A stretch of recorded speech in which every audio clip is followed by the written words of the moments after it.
Hello, hello, hello, SPTV. It's a great Saturday out here on Naaman's Road at Channin Park, home of Concord Soccer League. This is an interesting segment because anybody that knows me knows that when I'm told I can achieve something, that puts a little extra fire under my butt, a little extra motivation, and it really makes me want to get things done.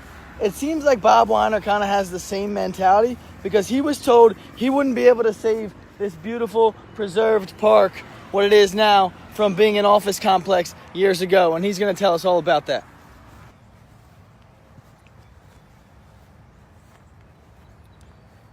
Shane, SPTV here at Concord Soccer Association, which is really Channin County Park, the location of a school built for wee baby boomers back after World War II. And Channin Elementary School could no longer exist because the population base of students dropped after the baby boomers went through elementary school. We had an empty, crime-infested, rotting, deteriorating school. And instead of having a school campus, Governor Ruth Ann Minner wanted to put a corporate headquarters here in the midst of our community of Channin. It seemed impossible at the time to fight, but it took tenacity on my part. I had to convince all of the county and state legislators to just enable me to try to do this, because they said, well, Bob, if you want to go out and try to do this, you can, but I can tell you, you're not going to succeed. Well, I had to convince all the communities that we could come together and build a coalition to stop Governor Minner. Then I had to convince the state legislators that we didn't want to put Tallyville Girls Softball League here. We wanted to put that over at Old Mill Lane School because that's a smaller footprint demand, whereas Concord Soccer needed the bigger fields.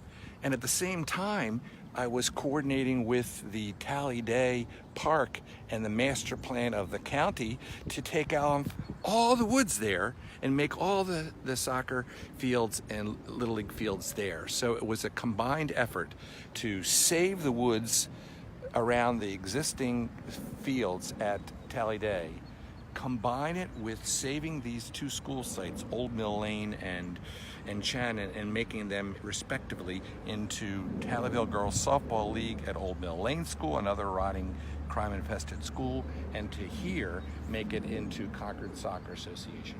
Now, there were problems as well getting the state and the county to agree. It wasn't an automatic deal.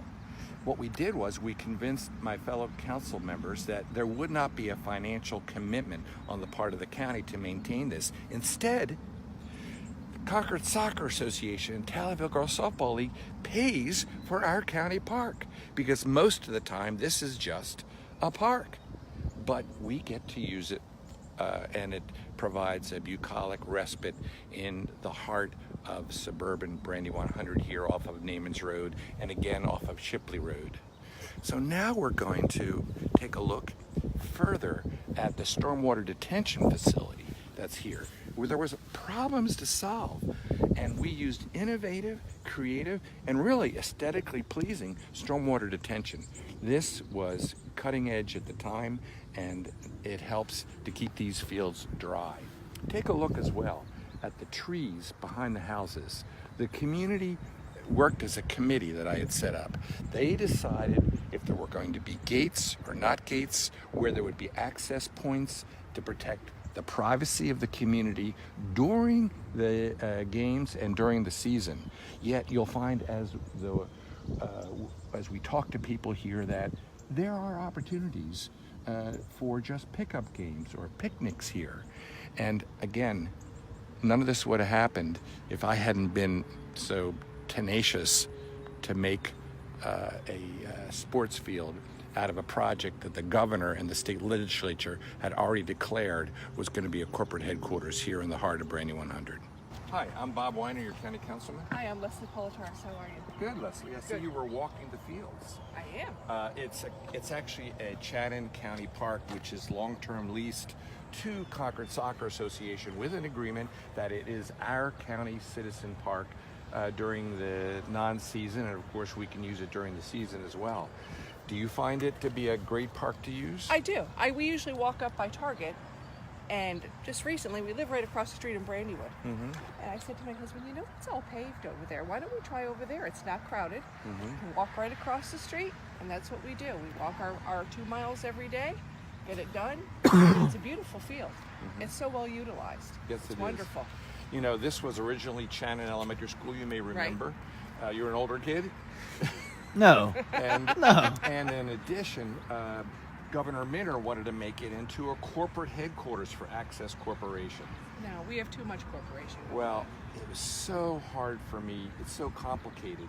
But because of my legal background and government experience, I got through the steps of convincing everyone in the community, everyone in state government, to finally allow this not to be a corporation, move Access Corporation up to Brandywine Town Center where all's that empty space, and they eventually went out of business. I know. It's terrible. That place is empty up there. Yeah. It is. It's absolutely terrible. It is. And of course I fought that too, because And look what happened. look what happened. Look what happened. You can Yeah. say I was right. Yep. Absolutely. You thanks so much. Thank Take you. care. Thank you. Guys, thanks.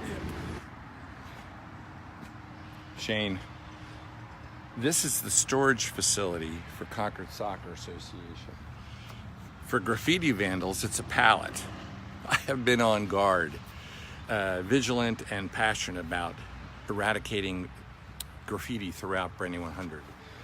My friends here at Concord Association have had to paint this white a number of times. You notice when you go underneath the underpasses of I-95, the graffiti in my district doesn't exist or gets eradicated quickly because I took it upon myself to do something that no other public official had ever done before.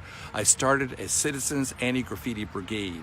I worked out the protocols with the Delaware State Police, the Newcastle County Police, the Delaware Department of Transportation, the Attorney General's Office, the County Law Department, so that we as the citizens of the Anti-Graffiti Brigade have safe procedures on how we approach or do not approach graffiti. If it's on the interstate, we get that reported to the state and to the feds. However, if it's on state department right of way, then you will see us working on weekends, and you're all free to join because this is a public-private partnership. Government cannot do everything.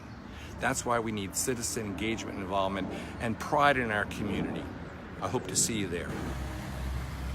We're only as safe as we remain vigilant.